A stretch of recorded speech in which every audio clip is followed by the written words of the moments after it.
Olá, pessoal. Eu sou a professora Vanessa, sou professora de Ciências e Tecnologia e Inovação aqui da Rede Estadual de São Paulo, tá? Mais precisamente aqui na Zona Leste da cidade de São Paulo, tá? Bom, eu acho que como todos vocês se depararam com um primeiro desafio nessa atividade, que foi escolher um desafio único, né? Acredito que nós temos tantos desafios o tempo todo que foi difícil escolher um só. Pelo menos esse foi meu primeiro problema, né?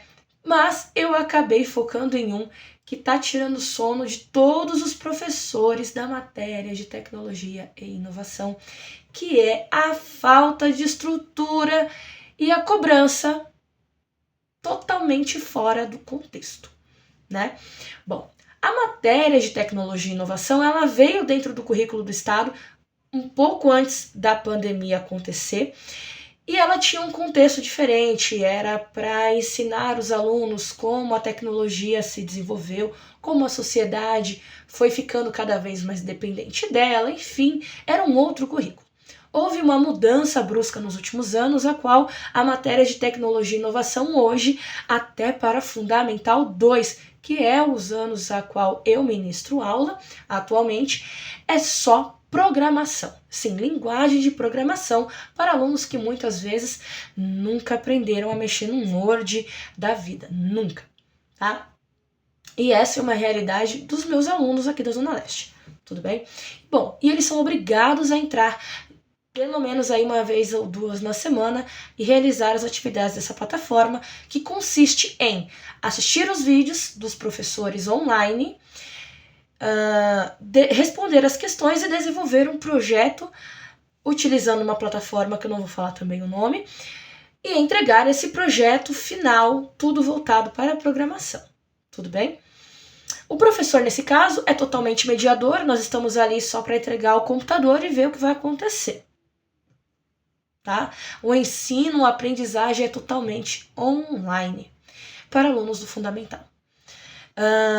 Isso estimula o protagonismo deles e no papel isso é muito bonito, o protagonismo do aluno e o professor mediador. Só que quando você pega uma sala de aula aqui da Zona Leste com 42 alunos, sem computador, com a metade dos computadores sem teclas, sem internet funcionando, como é que esse aluno desenvolve protagonismo?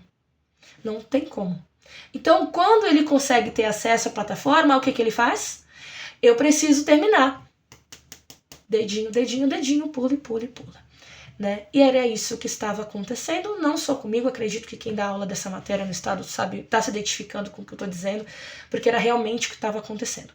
Visto isso, dentro desse projeto integrador, o que eu junto com os colegas da própria escola, do próprio cotidiano, vendo ali, discutindo o que poderia ser feito para melhorar essa situação, eu cheguei numa conclusão e isso foi aplicado, e isso teve resultado, né?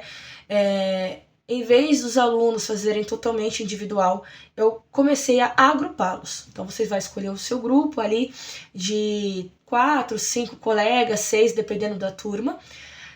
Se tem apenas 2 computadores por grupo, ou se tem cada um com sua máquina, o que é muito raro, vocês irão responder a aula 1 como desafio, achar a resposta certa. Em seguida, vocês precisam realizar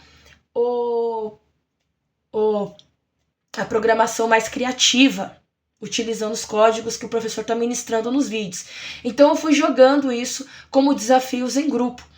Quando um grupo terminava de responder a resposta certa da aula que estava em questão, ele colocava na lousa para que os demais grupos soubessem ali e também discutissem os seus resultados. Isso foi realizado durante todo o terceiro bimestre agora, tá? E eu obtive uma enorme diferença quanto a números e quanto à qualidade, o retorno dos meus alunos, né?